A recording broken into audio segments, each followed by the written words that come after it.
Hello hello madam, hello madam. কি bag রাস্তায় পড়ে গেছে মানে? আপনি কি জানেন ওই ব্যাগে কতটা জরুরি কাগজ ছিল?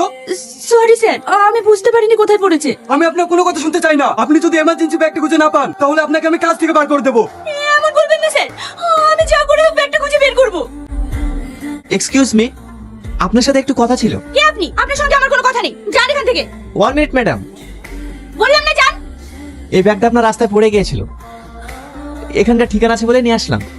ছেলেটার সাথে এমন ব্যবহার করা তোমার ঠিক হলো? যে তোমাকে বিপদ থেকে বাঁচালো তার সাথে তুমি এমন ব্যবহার করলে? ছেলেটি সত্যিই ভালো। আজকাল এমন মানুষ খুব কম দেখা যায়। Hello hello mister. কিছু বলবেন? সরি, আমার আপনার সঙ্গে এরকম ব্যবহার করা উচিত হয়নি। ব্যাগটা হারিয়ে যাওয়ার জন্য বসের মুখে অনেক বকা খেয়েছি। মাথা ঠিক ছিল না, তাই আপনাকে অনেক কিছু বলে ফেলেছি। কিছু মনে করবেন না প্লিজ। আমি বুঝতে পেরেছি, আমি কিছু মনে করিনি। আপনি আমার অনেক বড় উপকার করলেন। এই ব্যাগটা যদি না পাওয়া যেত তাহলে আমার চাকরিটাই থাকতো না। আপনাকে যে কি বলে ধন্যবাদ জানাবো। আরে আপনি এমন বলছেন কেন? একজন মানুষ তার একজন মানুষের বিপদে পাশে দাঁড়াবে, এটাই তো মানুষের ধর্ম। আজকাল আপনার মতো চিন্তা ভাবনা কজন মানুষের আছে বলুন?